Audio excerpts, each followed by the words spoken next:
This episode contains discussion of intellectual and developmental disabilities. Listener discretion is advised.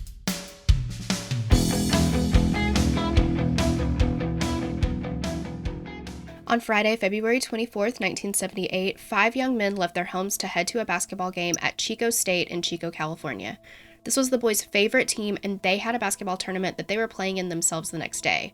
They were known as the Gateway Gators and were competing in the Special Olympics. The game ended, and the boys' favorite team won. They left the school and stopped by a nearby service station to grab snacks before the hour drive home together. Unfortunately, the young men never made it home. Months later, remains were found in the mountains of the Plumas National Forest. The young men, rather than continue south down the interstate in a straight shot to their hometown, had veered east and continued in the wrong direction for quite some distance. Their car was found abandoned. 4 of the young men were found dead. People assumed that because 4 of the young men were described as mentally disabled, they just gotten lost, but their families knew better. They still, to this day, believe that the young men were victims of foul play. With 1 man missing, there are still no answers to this case, only theories and rumors. What happened to the Yuba County Five? Okay, you guys. If you've been here before, you know that Tori is having a hard time with this case because not only is there no closure, there's like ex-closure. It's like I'm closureless. It's as far away from closure as you can get. It's kind of like the Dyatlov Pass case in the sense that it's just totally bizarre and like what happened. Yeah, and actually I watched quite a bit of YouTube coverage on this case, and one guy in particular definitely considered it like America's Dyatlov Pass. Yep. Yeah, I saw that too. I didn't watch it, but I saw that. Yeah, you can go down Reddit rabbit holes, you can go down, I mean, there's a lot of articles on this case, there's a lot of news coverage, there's a lot of stuff, and we're literally 40 years on and have no answers. Like, right. It also hurts my feelings that 1978 was almost 40 years ago, but we're over 40 years? It's over 40 years ago. It's almost 50 years ago. That's hurtful. Yeah. Because my mind is still in the 90s, so the 70s was 20 years ago. Right. You were having trouble even with the simple math because you still think that. Yeah, my brain is blocking that out. It's just not possible. Yeah. Yeah. All right, so we are going to talk about the Yuba County Five today. Theodore, who went by Ted Weir, was 32 years old at the time of his disappearance. His family described him as having, quote, a mind like a child. And they even referred to him as Teddy Bear because he was so sweet and innocent. He lived at home with his parents, and all of these men lived at home with their parents. And they all were pretty much all going to. Like, that's just the way that things were.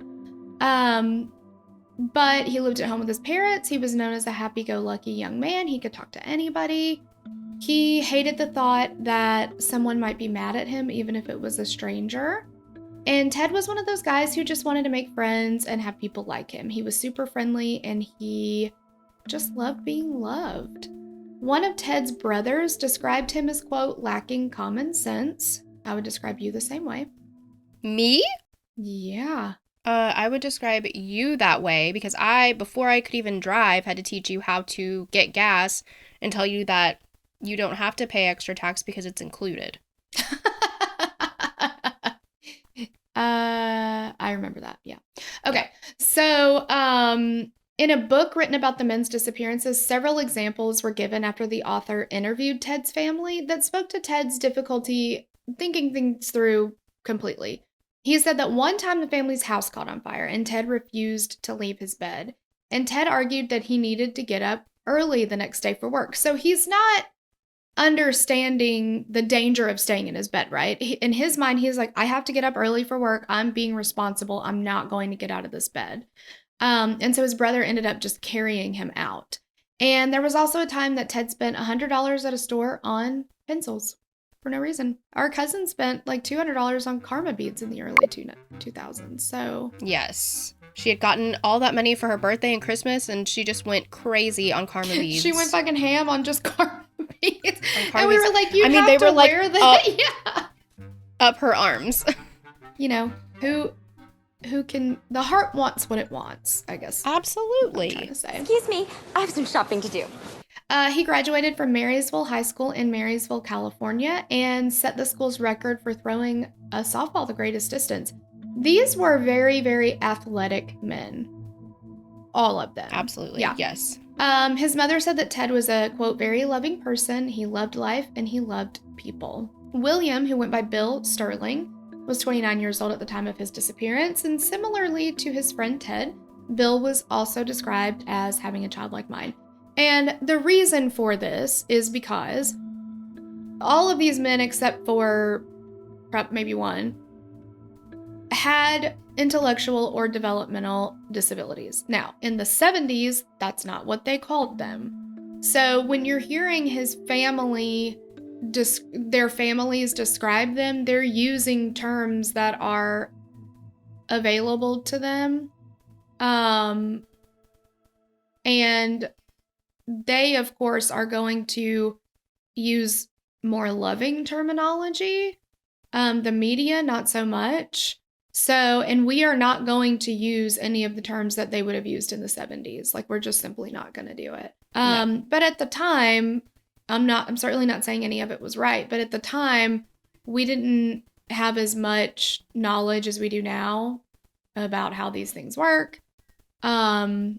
But again, we're gonna not use the terms that they used.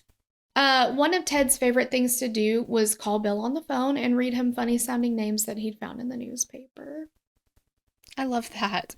That's not a bad pastime. Precious. I know. It's actually a really cute, like, I could get down with that, I guess. Mm-hmm. Yeah.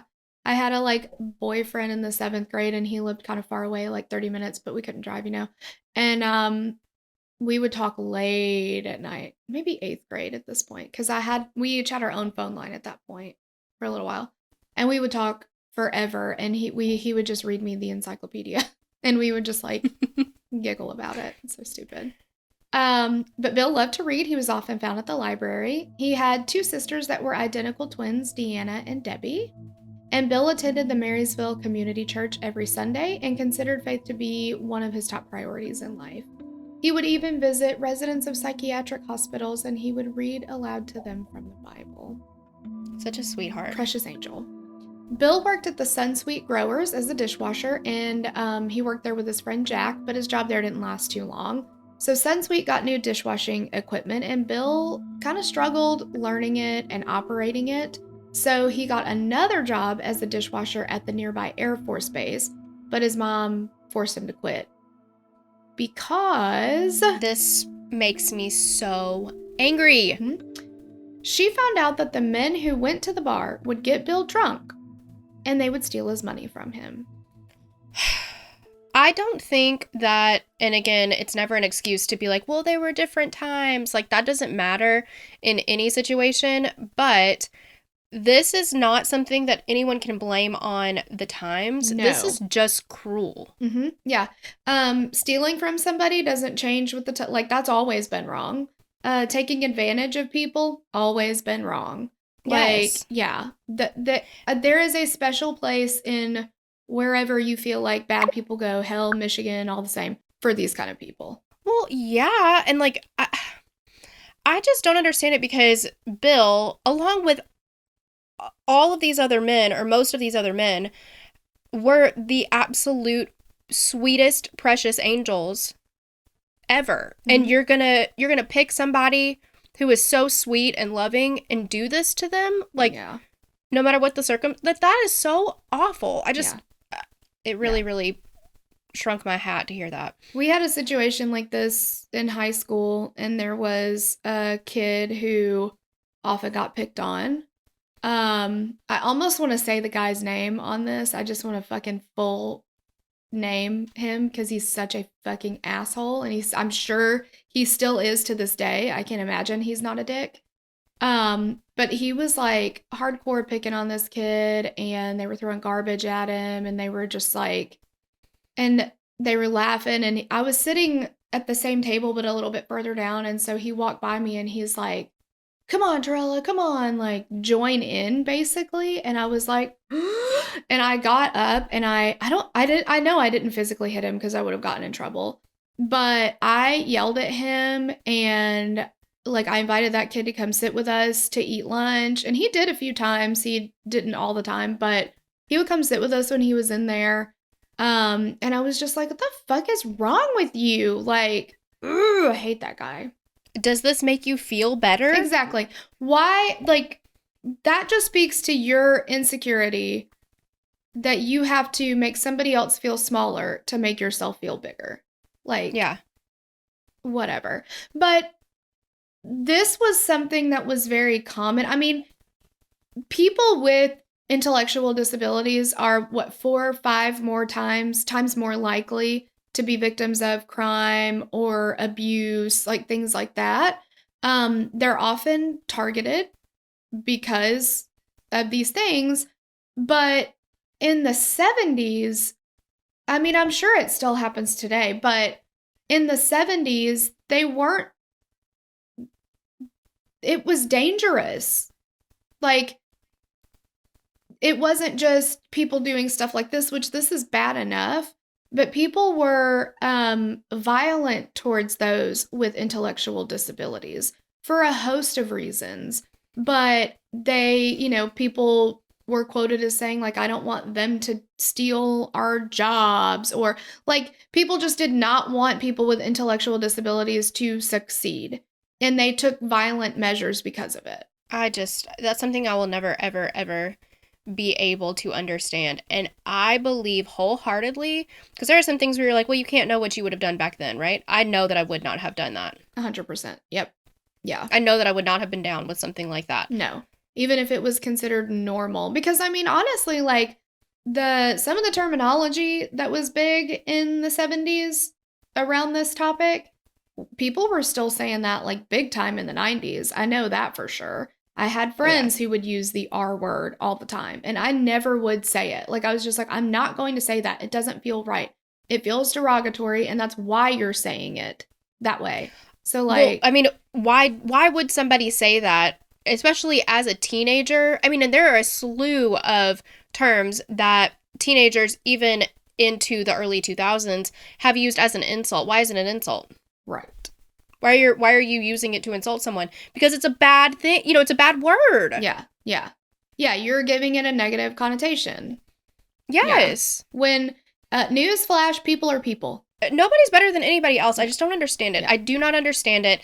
And I'm glad that we are at a place where we are recognizing that. Hopefully everybody is getting on board with this. But I know we have so much further to go with all of this. But it's just, this case breaks my heart. Yeah.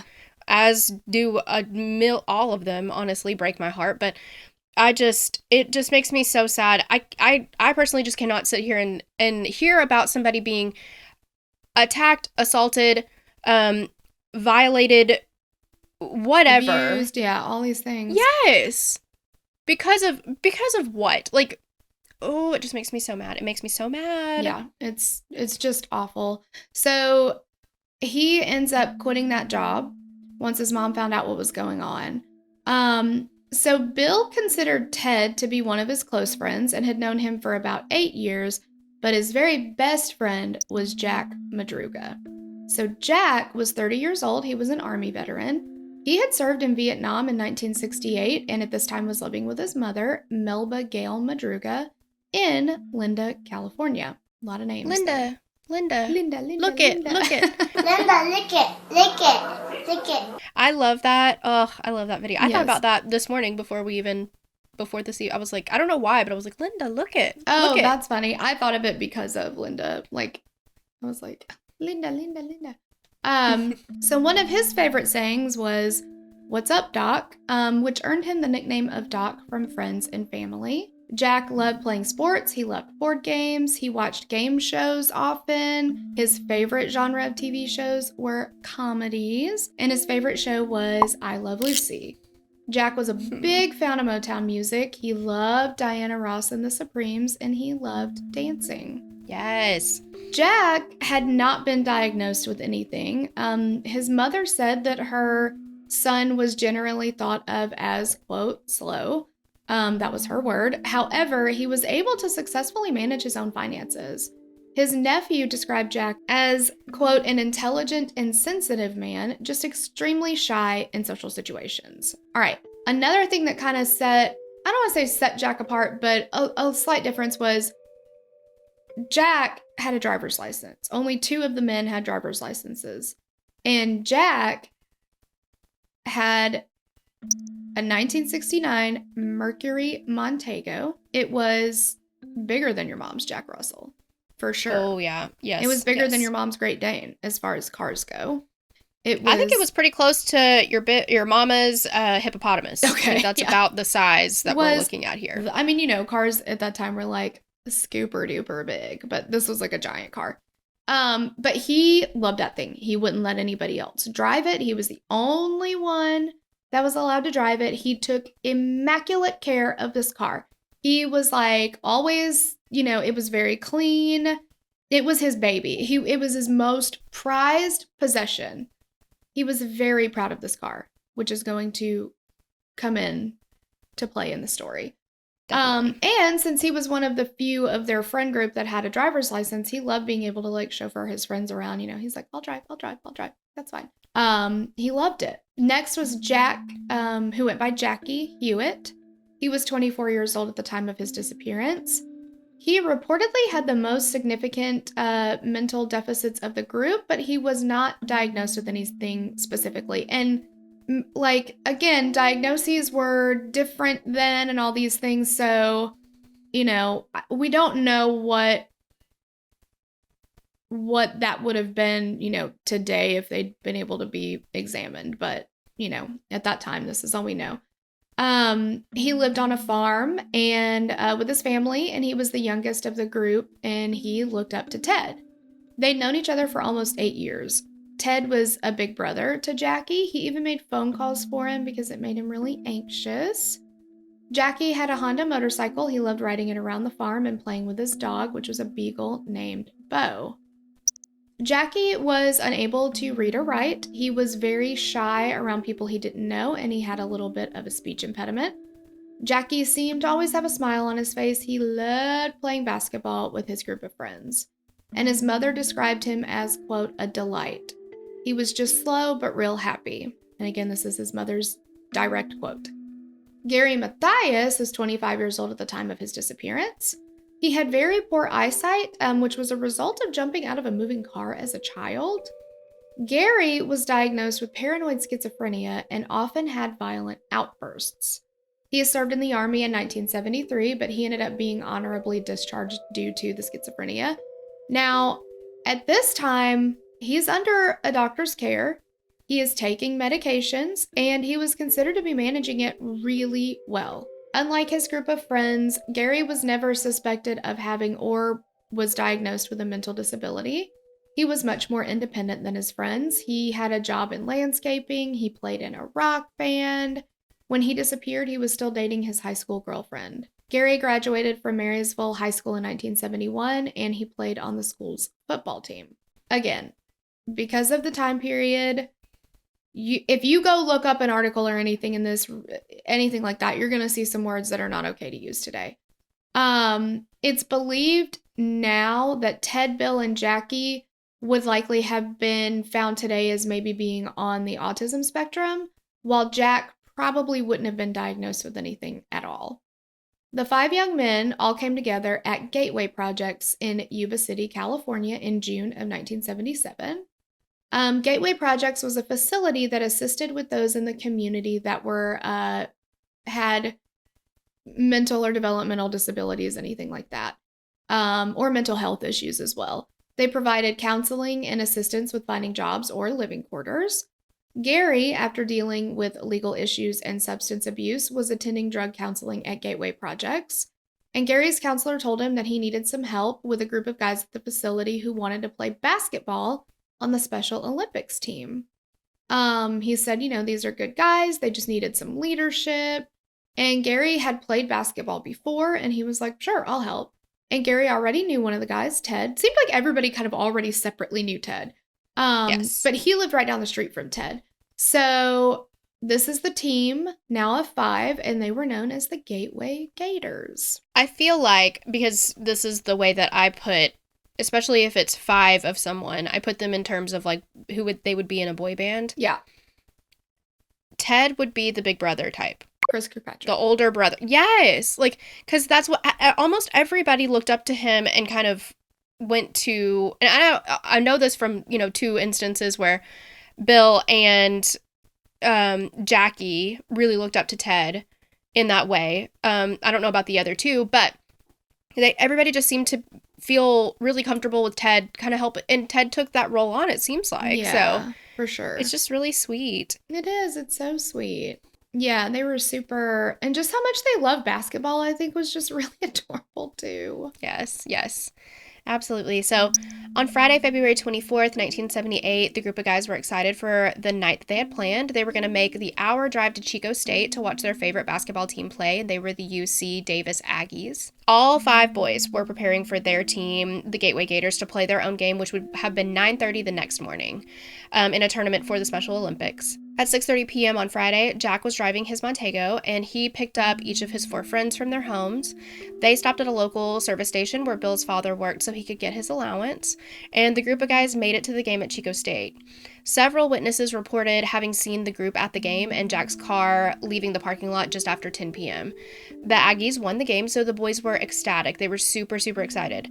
And before leaving town, in Chico, they stopped at Bears Market to get some snacks. And the clerk that was working that night said that he was kind of annoyed, or they were kind of annoyed that they had a group of guys this big had come in just before closing time because they couldn't start the closing process when they maybe wanted to. They probably already had everything counted, and they were like, as soon as that time rolls on, I just hit the button or whatever, yes. Done. I mean, and if you've worked in service industry at all, I've dealt with that before, and I'm like, oh man, but you're open, so you can't. Yeah, exactly. Yeah. But the boys purchased 1 Hostess cherry pie, 1 lemon pie, 1 Snickers, 1 Marathon bar, 2 Pepsis, and 1.5 quarts of milk, and then they left. The next morning, Saturday, February 25th, Ted's mother woke up around 5 a.m. She went to her son's bed, and she was absolutely shocked to find it empty. She quickly called Bill's mother, who said that she'd been awake since 2 a.m. and that Bill hadn't come home either. Bill's mother had already called Jack's mother, and Jack hadn't returned yet. Ted's mother called Jackie's mother, and they walked to Gary's house, and both parents said that they hadn't heard from their sons. None of the group of boys had returned home, which was incredibly out of character for them. While Gary occasionally did stay out late with friends, and sometimes even all night, the other 4 boys did not do this. They absolutely thrived on their routines, and none of the boys would have risked missing their tournament, the basketball game, that Saturday morning. Gary had even specifically instructed his mom to not let him oversleep since they had the big game. And they, I read too that Gary's mom was he had actually sort of driven her crazy about that leading up to this. He reminded her over and over and over, don't let me oversleep. I've got this basketball game. I have to make sure I'm up and out on time for this basketball game. And she was like, okay, I got it. And he was like, don't forget. Yes. I mean, so that, that's how they never would have missed this game. No, and never. And in addition to that, Jackie had never spent the night away from home. And he probably would not have done it by choice. But if he had, it would have taken, on his part, I'm sure, a lot of planning and preparation. He wouldn't have just been oh, let's just, because that's just not who he was. Right. He wouldn't have been oh, that's fine. I'll just stay out at somebody else's house. Yeah. It's just not what would have happened. Yeah. So Jack's mom called the Yuba County Sheriff's Department to report her son and the other boys missing, and that was around 8 a.m. But the call taker told her that she'd have to wait 24 hours before filing the report. Tale as old as time. It's really frustrating. Yep. So she did what she was told and called back at 8 p.m. on Saturday night and officially reported the boys missing. And there are varying reports as to when exactly the search started, but once the boys remained missing throughout the rest of the weekend, everyone was obviously super concerned. Families of the young men said that officers didn't really seem concerned initially. They said that they'd check the jails, as this seemed to be the possible place that 5 men could end up after a night out. But when the families informed them that the men had developmental delays, things changed. So on Saturday, one family member went down to one of the local department stores where the basketball teams were set to meet before taking a bus to their game. And the other teams were there, but none of the missing 5 were there. The bus with the other players left for the tournament. Other family members drove around the area looking for Jack's car. They took photos of the five to Chico State, where they had attended that basketball game on Friday night. They showed the photos to security guards and ticket takers, but nobody recognized them, unfortunately. The family started contacting television stations and newspapers, doing anything they could to get their boys' photos out to the public. And this is where, by Monday, the first news article came out referring to the five boys as a word that we're not going to use, but it begins with an R. And this is just the first of many media reports describing them this way. And the family said that there were a lot of people who seemed to not care that these boys were missing because of that. And they had heard, oh, well, they're just, so who cares? What is wrong with people? And of course, that is a terrible, awful, and heinous way to look at somebody else.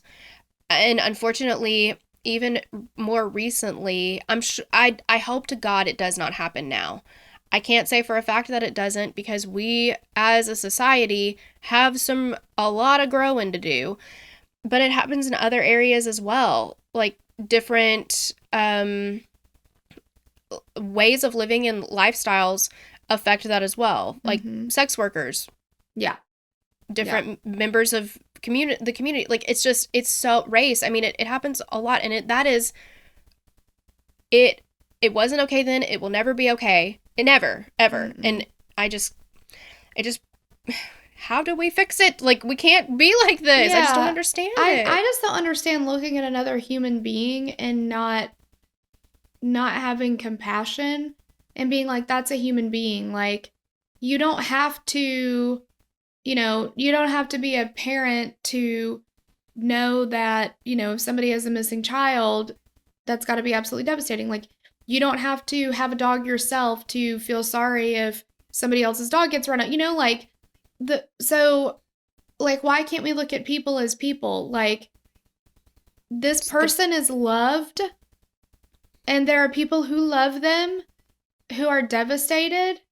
Like, just why? I don't know. It's so frustrating. Basic empathy. Like, it's the least you could do. I just don't understand it. Exactly. On Tuesday, February 28th, Jack's turquoise Montego.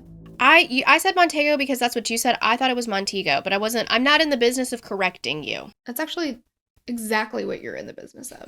I know. And for being honest. I didn't know if you were if you're gonna call me on that, but I'm thinking like Montego Bay. So why did I go Montego? Listen, I was just following suit because you were the first one to sound like a friggin' idiot. So I was like, all right, I'm not going to let her go down alone. I don't know why. Thank you. Yeah. Solidarity. I'm going to stick with Montego now. I don't know. All right. I don't know. I'm sure we'll get a message. Ready. Exactly. Get ready for the onslaught. Yes. Like all these people who like their primary goal in life is for the 1969 Mercury Montego to be pronounced correctly, but here we go. Okay, so it was found. A forest ranger reported that he'd seen the vehicle parked on a rural mountain road in the Plumas National Forest the day after the boys had attended the basketball game. He didn't think much of it that day because a lot of people would like park their cars and go hiking or skiing or something like that. But after he saw news reports of the missing boys and this particular vehicle, he realized, put two and two together, so he called it in. The car was buried in the snow. It was right at the snow line. The area where it had been found was about 70 miles from Chico, but still about 70 miles from home. Remember, they were only like 50 miles from home. Right. To begin with. Like, the drive from the basketball game in Chico to their home was essentially a straight shot. However, it seemed that they'd gone south for a short time, so that's the correct direction. They started out going south, and then they suddenly turned east and headed back up north towards the mountains. The car seemed to have initially been stuck in almost a foot of snow and had spun its tires. The odd thing, though, was that it didn't appear to have been stuck so badly that 5 young, healthy men couldn't have pushed it out. Like, if they'd gotten out and done this together, it would have popped right out, basically. Mm-hmm. And the gas tank still had about a quarter of a tank of gas. The vehicle started easily when officers hotwired it to move it. The keys were not found, but, you know, I don't know if it's super common that, like, everybody knew how to hotwire a car then. Like, that's not so much a thing now, but Yeah, they were I able to couldn't do tell it. The assumption is, you know, that they would have had the keys and could have started it. So it's not like the car wasn't starting or something like that. But Right. Strangely enough, though, there was very little, if any, damage noted to the undercarriage of the vehicle. So remember, Jack was very, very careful with this car. Whoever drove it up the mountain treated it the same way. This car was very low to the ground, and it would have easily been torn up if not driven carefully in the terrain that it was in. One of the windows was partially down, and the doors were both locked. The wrappers from the snacks and candy that they'd bought earlier at the market were strewn about the seats and the floor. Jack, that would have never flown with Jack. Mm-mm. We don't treat this like a garbage can. This is not a garbage can. Right. Yeah. Well, and I 100% know that I do not treat my car the way that Jack treated his car, which if you saw my car, you would know that. But I do have a rule that is a standing rule, and I know that you have broken it many a time. But my rule is whatever you came in with, you leave with it. Do not leave your crap all in my car. Do you want me to say, hi, Pot, this is Kettle, you're black? No, I do not want you to say that. You leave junk in my car all the time.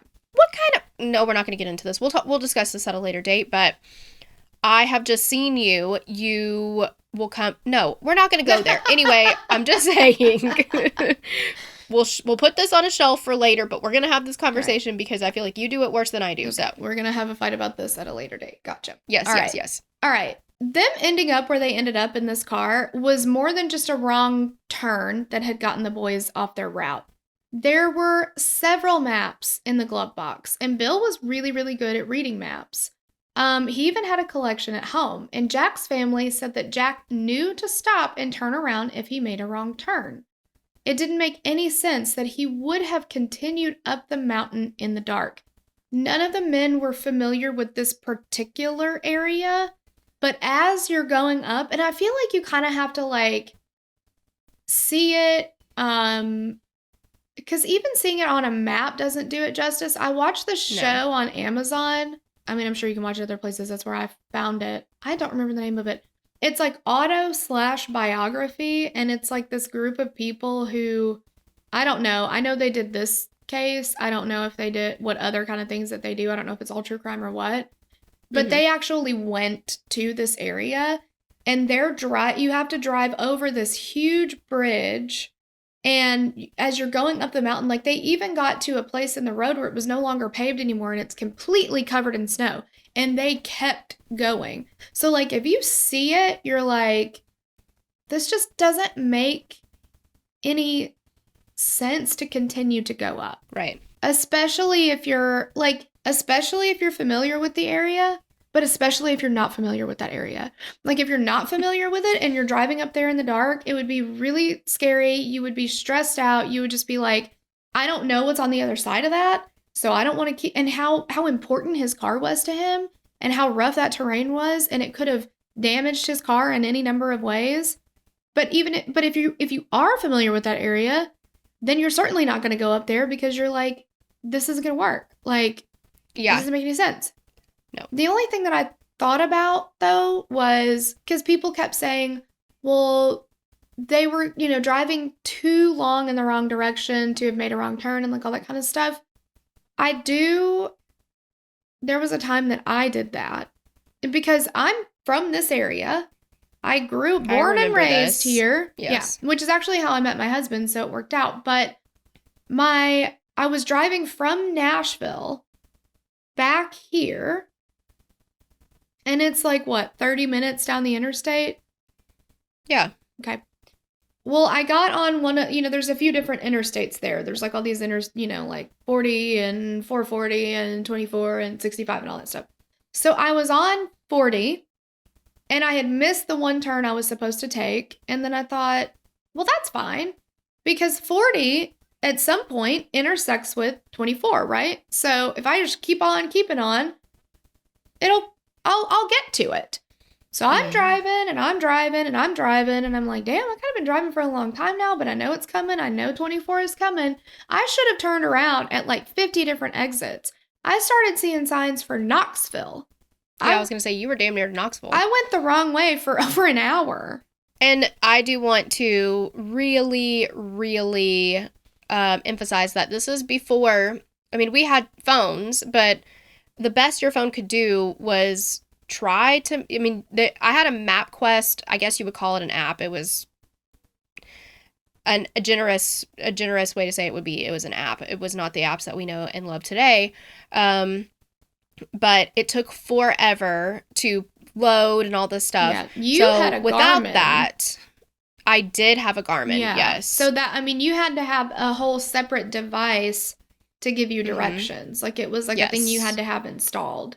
So, yeah, if you didn't print out the directions before you left, you screwed.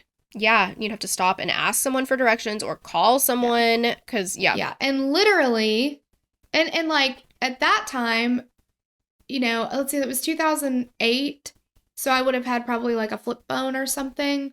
Yeah. Like, or I might have had my BlackBerry then. Maybe. I had my BlackBerry then. But like getting service places, forget about it. Like, you know, if you're driving, it's very difficult. But, and I would have rather chew my own arm off than stop and ask somebody for directions, obviously, because I just kept driving. I kept driving.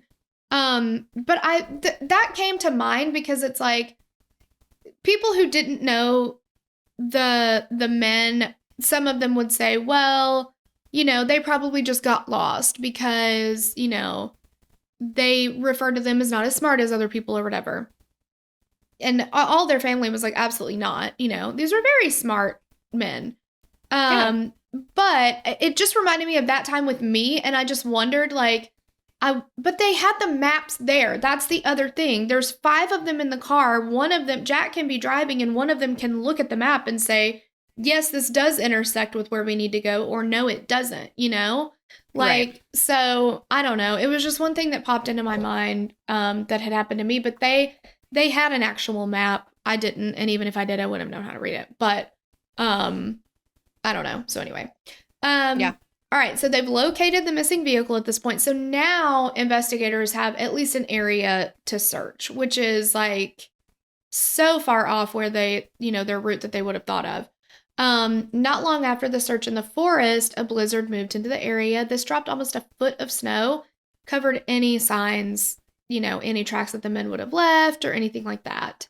Searchers, some on foot, some on snowmobiles, others on horseback, trekked through the area, but the snow made it really dangerous, and they could not find any signs of the missing 5. Sometime in late February or early March, Berry Creek resident 55-year-old Joseph Shones came forward with a story about the missing 5, and he said that he'd driven up to the area where Jack's car was found on the night of February 24th, and this was the night that the men were last seen at Chico State basketball game. And he went there in order to check the snow in preparation for a skiing trip that he was planned. Shones owned a cabin in the area and was planning on taking his wife and daughter there soon. So around 5:30 p.m., Shones got his Volkswagen vehicle. Okay, Jesse, my son. I know. Volkswagen Beetle stuck in the snow about 150 feet up the rural road. He said that as he tried to push his car out of the snow, he began to have chest pains. He got back into his running car to keep warm and wait for help. So this is when Shones' story kind of gets a little confusing. In different interviews with police, he gave different accounts of what he'd seen that night. So in one account, Shones said that around 11:30 p.m., while he was still in his vehicle and in excruciating pain, he heard whistling noises coming from outside. He says that he saw a vehicle parked about 20 feet behind him. Shones gets out of his car, he calls for help, seeing 5 or 6 men and possibly a woman with a baby. The figures were dark with just the backlight from the vehicle's headlight behind him. So he continued calling out for help, but said that the figures they walked back to their car and the headlights went out. In another one of his accounts, he said that he saw 2 sets of headlights coming up behind him. One was a vehicle and one was a pickup truck. Shones said that he got out of his car to flag the cars down, but that they stopped about 20 feet behind his car, and he said that everyone got out and left in just one of the cars. And then Shones gets back into his vehicle. He sits there till about 4 a.m. when the vehicle ran out of gas. He got out, began walking towards the vehicle he'd seen earlier, and it was about 50 yards away. Nobody's in the vehicle, but he later confirmed that that was Jack's car. Shones continued down the mountain, walking several miles until he reached a lodge and was ultimately taken to the hospital. He was found to have suffered a mild heart attack. There's a lot of discussion as to whether Shones really saw anything that night or if his stories were fabricated. Sorry, I guess we'll get into, I don't know, what we Why think they think about that it was... that whole thing in Sure. the theories section, because I have some thoughts too. Yes. I guess you wanted to take this opportunity to say that you want to talk about something later. Yeah, I called to say I can't talk right now. Okay. Just trying to keep up. I'm just making sure. Great. I'm glad you're following. Thanks. Yeah. No, I've got some time a little bit later, so we'll talk about it. Cool. In early March, after several searches, including helicopter searches, the hunt for the young men was called off due to the significant amount of snow. It was no longer safe to search the area, and the sheriff and other investigators had grown increasingly concerned that the disappearances were not voluntary. Sheriff Beecham, how many sheriffs, or how common is the last name Beecham? I Because I feel like I know. hear that a lot. We've heard that. I know we've heard it in at least 2 or 3 other disappearances. Yes. Maybe that's the key. Maybe we should talk about that in the theories. What's up with the Beechams? Yeah, there's something. We need to get pictures of these Beechams and see where they're from. And I bet if we did an idle hands where she does the circle and then and it's ah! Yeah, exactly. No, I'm just saying. I was like, man, there's a lot of Beechams out there. But anyway, so It really is. Sheriff Beecham said, quote, "In fact, as time goes on, it looks more and more like foul play." Though the searches had been called off until the terrain was safer, the boys' families continued to do what they could. They raised money and announced rewards for information. Tips about sightings came in, but they didn't really lead to anything. Some family members even consulted psychics, but really nothing credible came to light. Investigators searched approximately 30 stores along the route from Chico State to where Jack's car was found, but nobody had anything useful to say. So basically, they've got the area to search, and they're just kind of stuck. On Sunday, June 4th, 1978, the snow had finally melted enough, which is wild to me because it's June! I know, we're done with snow, Lord willing, in March. I mean, my gosh, It's not, I wouldn't consider it to be warm. No. Because we get little bouts of maybe it's going to be warm one day and then the next day it's 30 or 40 degrees again. But, I mean, we don't even get enough snow for it to be well, can't do that. You know what I mean? Yeah, exactly. Yeah. No. Just June. By then, we're boiling hot. I know, exactly. So here, it had finally just melted enough. So a group of motorcyclists were riding through the forest area when they came across an abandoned U.S. Forest service trailer. The trailer was surrounded by 4 smaller trailers, so this one was pretty big. And one of the riders noticed a really nauseating smell as soon as he removed his helmet. He walked around looking for what he assumed was going to be a dead animal or whatever the source of the smell might be, but he didn't find anything. And then he noticed that one of the windows on the trailer was broken, so he walked over to look inside.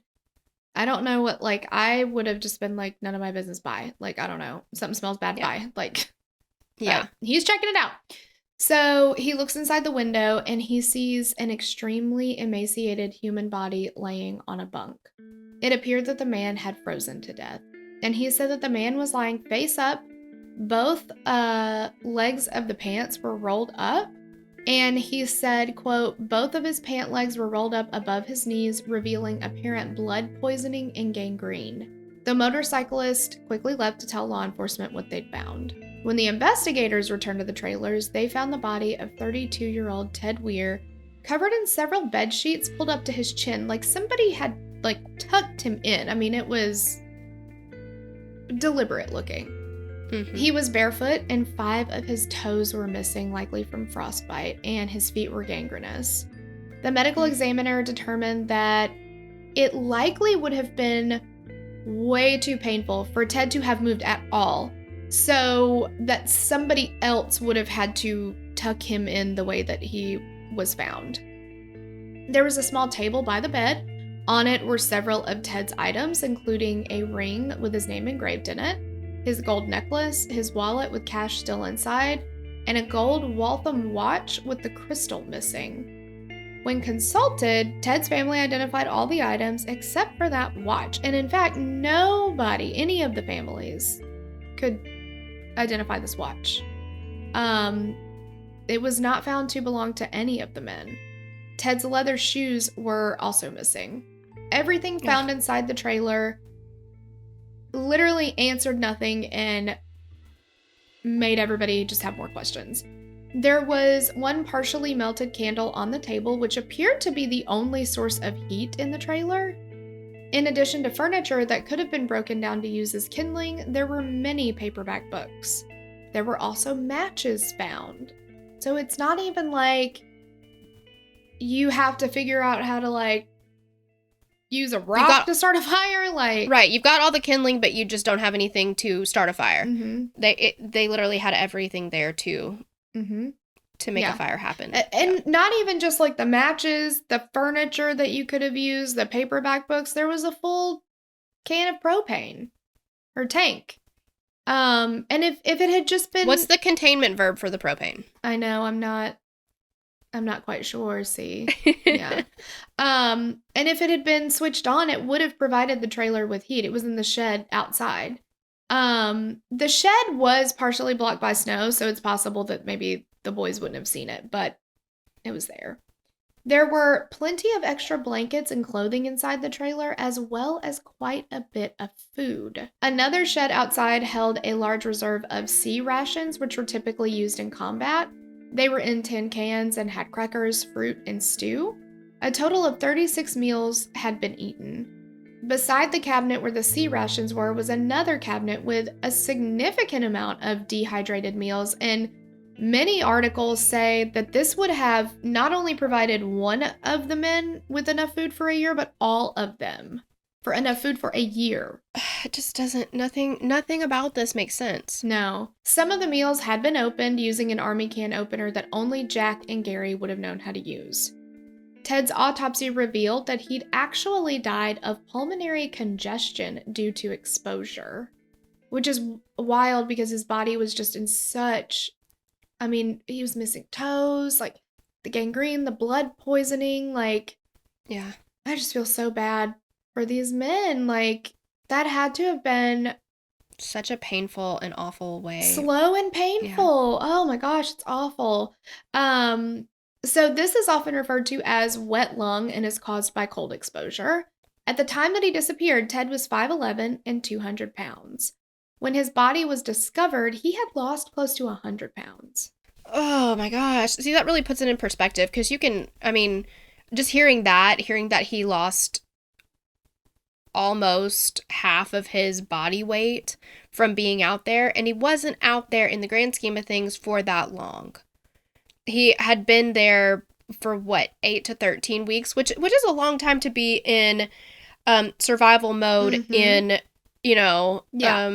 an isolated place in the middle of the wintertime. That's a ton of weight to drop in 13 weeks. But that's what I'm saying. Yeah, it's not that long considering how much weight he dropped. And this very much so reminds me, just side note, of the Into the Wild story. What was his name? Alexander Supertramp. I can't remember his original name. That's what he changed it to.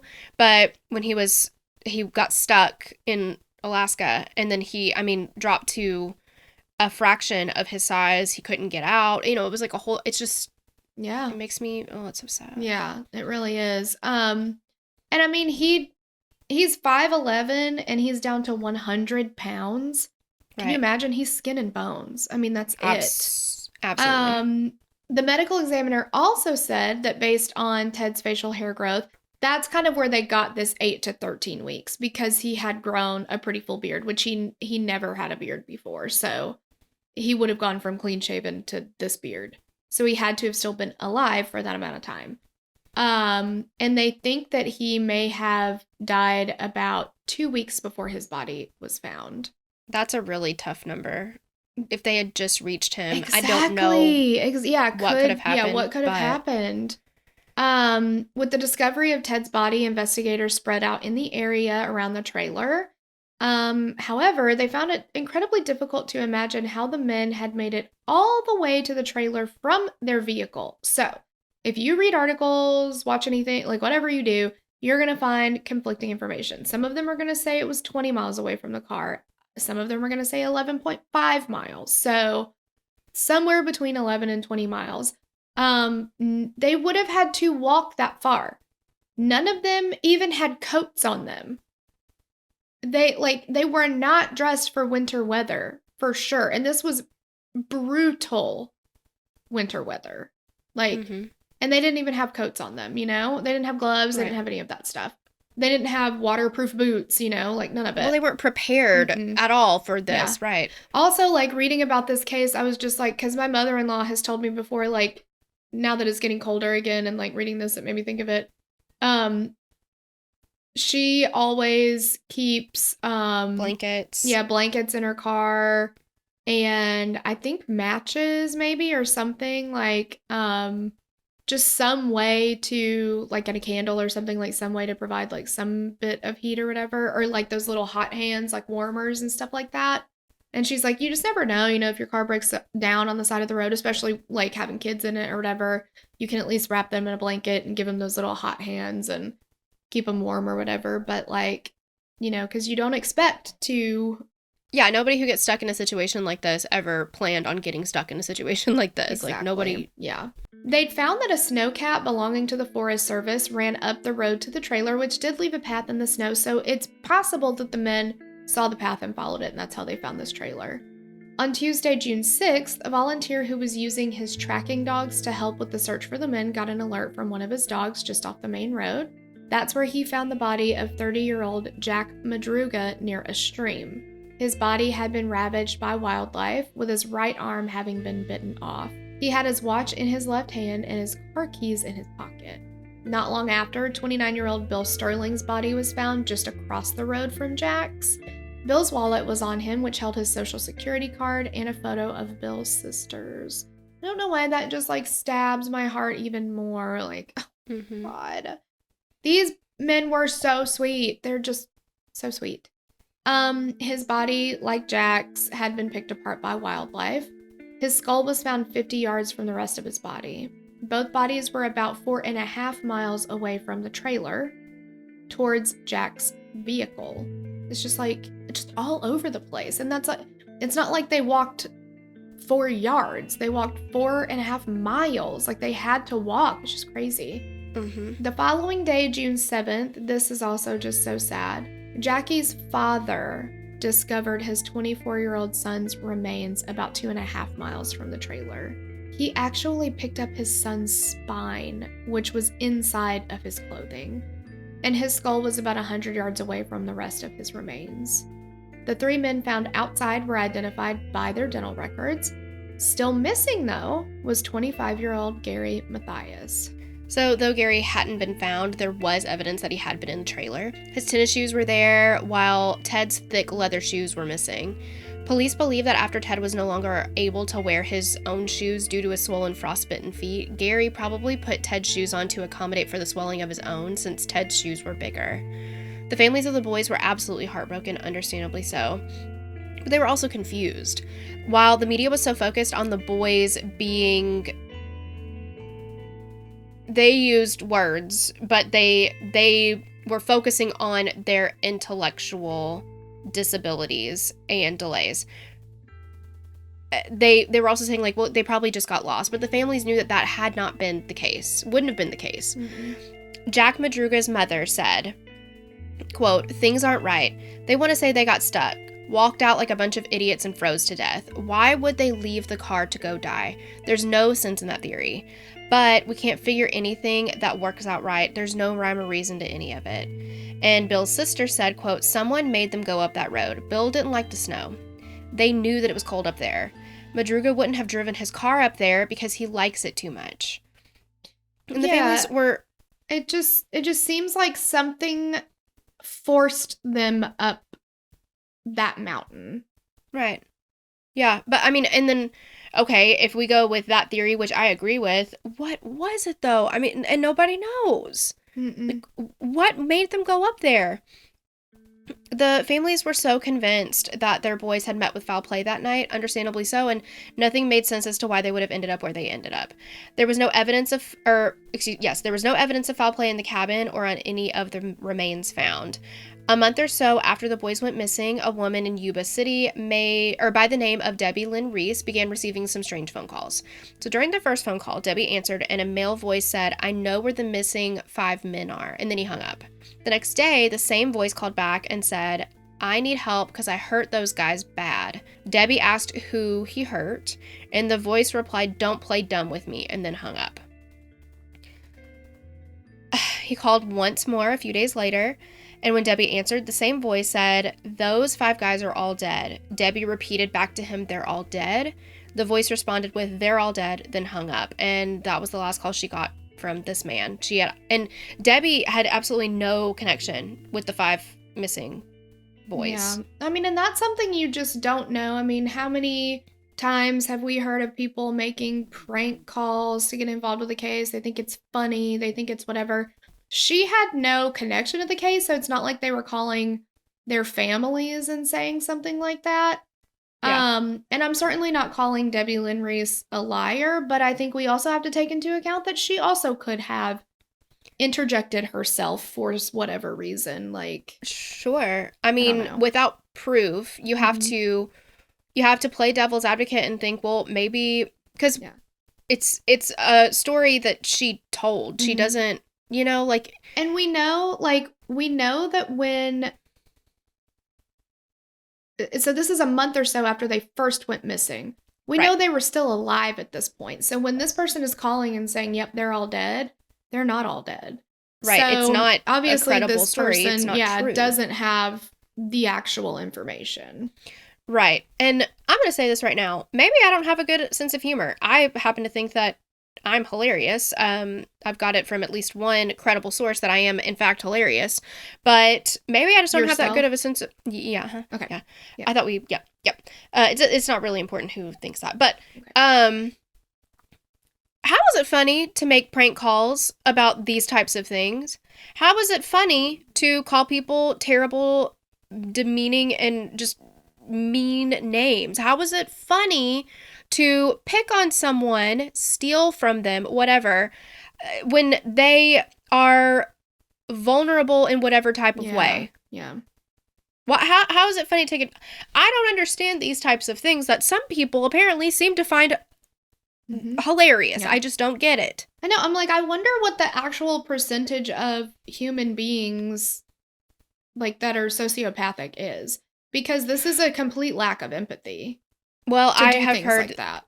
and who knows if this statistic is correct. I'm just saying that from allegedly 1 in 10 people are sociopaths. I mean, with as many things like this that we hear, I can see it. Not far off, right? Yeah. Okay, you guys, let's talk about some theories. With Gary still missing, the families of the other 4 boys grew suspicious that he may have had something to do with what happened. And, remember, Gary had been taking medication for his schizophrenia.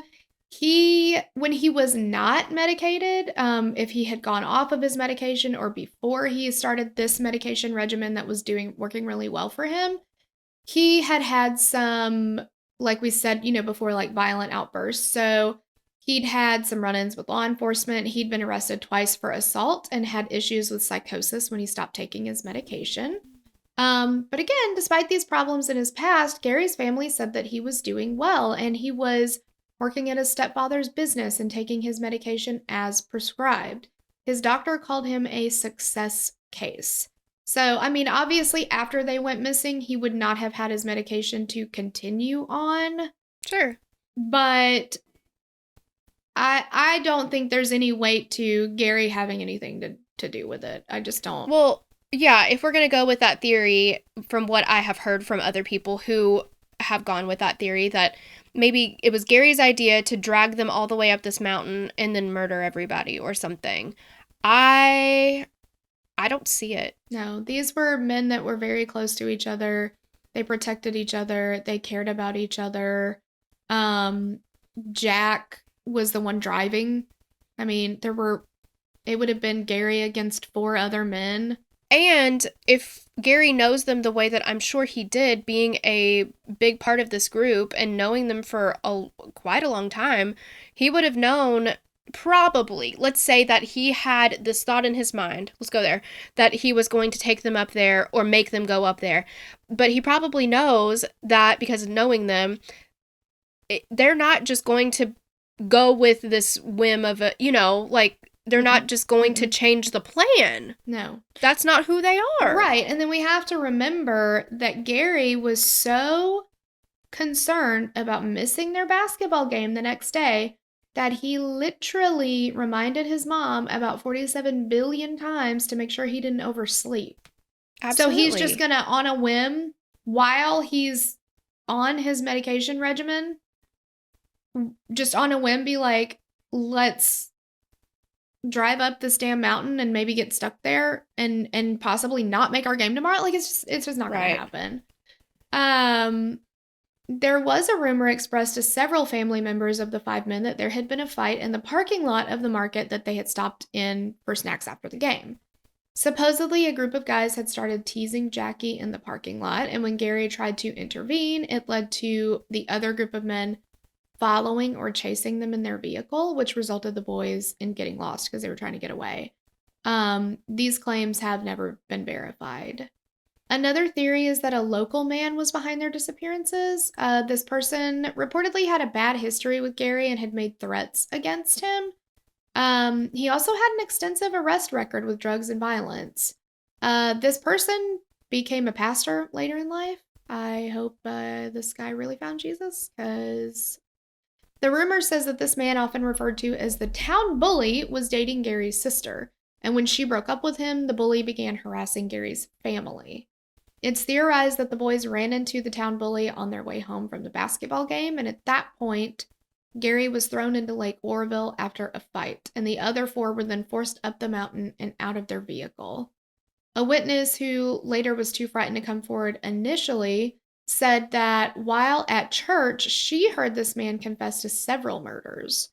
Though some people believe this is a very likely theory, it's also pretty widely accepted that Gary had made it to the trailer because, remember, his shoes were there. So if this person threw him into the lake, they take his shoes off first and give the shoes to the other people.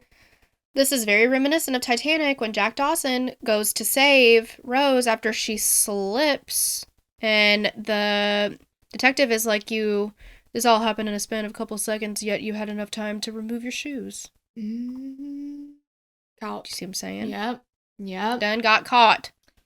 Gary's sister Tammy later said that she went to the trailer where Ted was found and found several handwritten notes on scraps of paper that looked like Gary's journaling. She also said that these were compared to Gary's handwriting by a specialist and confirmed to be a match.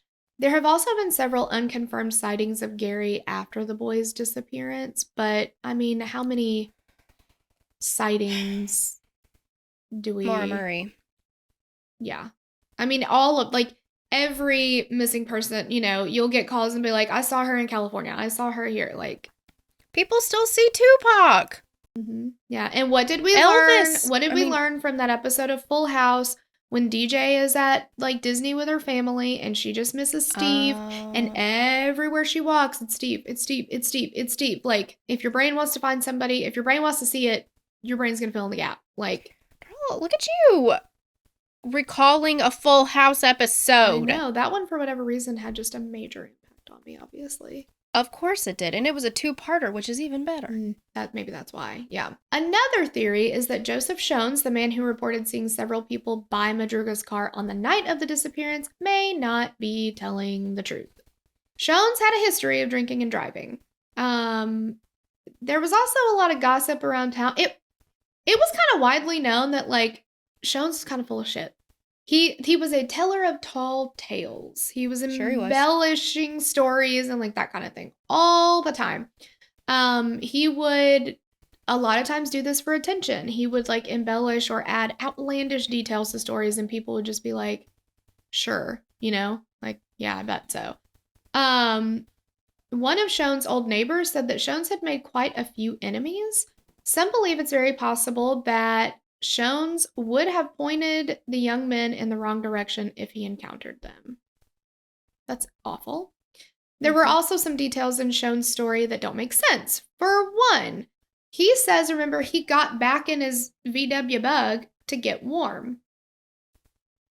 But that kind of vehicle doesn't provide any heat, really. If that vehicle is not moving, it didn't have a fan, this particular model or whatever. So if you weren't moving, you're not going to get any heat. And the only heat that came out of it was from the engine itself. And it was like down at the bottom. Somebody called it an ankle burner, where like you... Well, yeah, because the engine is in the back rather than the front. Mm-hmm. So, right. Yeah. So like, and there's no fan. So if he's just sitting still, he's not going to get very much heat. Now, it probably still would have been warmer than standing outside in the snow, but still, yeah, it's not like how you or I, if we keep our car on, it's going to produce that heat in a fan or anything. Right. He also said that he was checking the snow line in preparation for a family trip to the cabin, but his former neighbor said this is ridiculous. He and his wife did not get along. It would have been outlandish that they would have gone on a cabin trip together. There's also there's two people who've written books on this case, and neither of them have been able to confirm that he owned a cabin. Maybe he was renting one, but they can't find any evidence of a cabin either. Right. And why would you take your Volkswagen Bug up into this terrain in preparation for a camping trip? Like, you're going to get stuck. Right. I don't know. The same neighbor referred to Shones as a, quote, this is a direct quote, wet brain alcoholic and pathological liar. All right. What happened once the boys headed up the mountain seems pretty much understood. Jack very likely drove his vehicle up the mountain.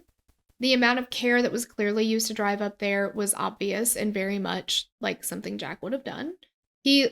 Remember, he wouldn't have let anybody else drive. As they headed up the mountain, Bill and Jack, then Jackie, ultimately succumbed to the elements. And this is kind of like the general theory here.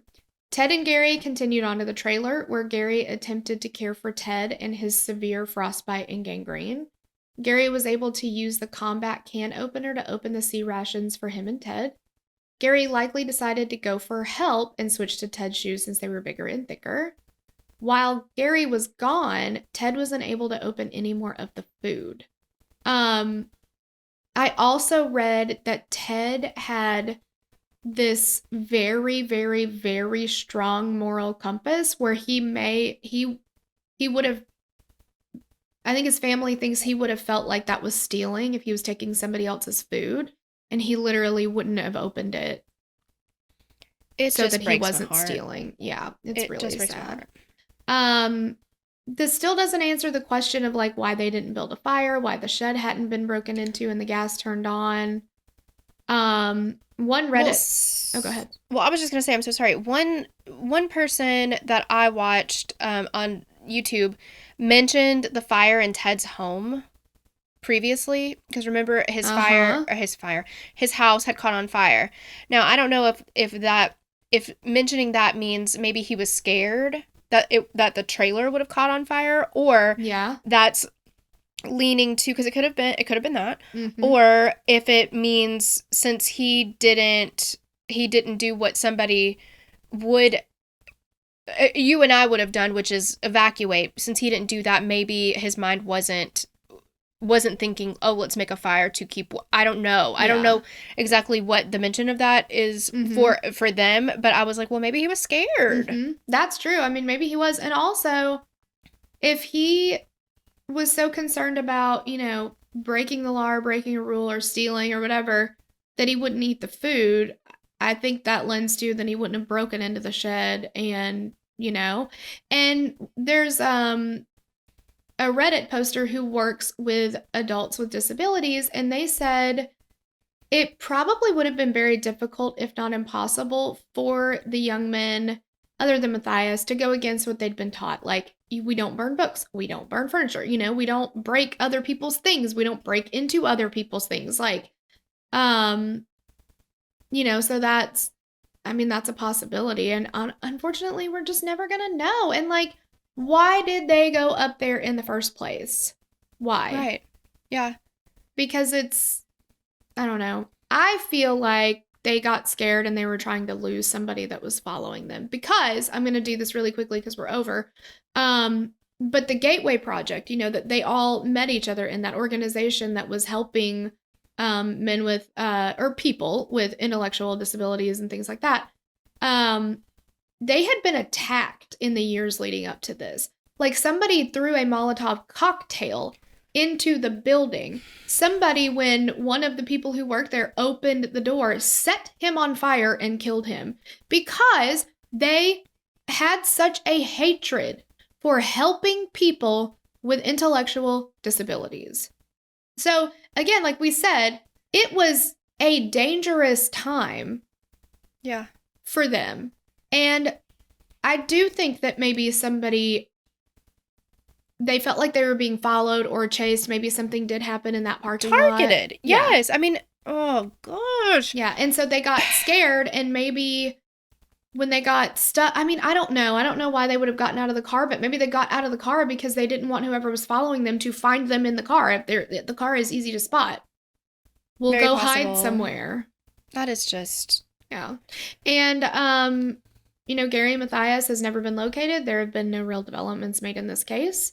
Again, there's no evidence to indicate foul play, but something is not right. Gary is at this point presumed deceased, but it is still classified as a missing person. Now do you see why cases like this make me so mad? It's not because I don't think that we should talk about him again. I have to put that on everything every time I say something like that, because it's not because I don't think that it's worth talking about. Yeah. It's just, it doesn't sit well in my soul. It's hard. Yeah, it's hard to process for sure. Yeah. Yeah. So, well, that's the case, you guys. Thanks for listening. If you're listening on a podcast app, thanks for watching. If you're on the YouTube, sure. And let us know what your theories are. There's a lot of theories out there. I'm sure we have not thought of all the possibilities. So let us know. Yeah. Thank you guys. We love you. Bye. Bye.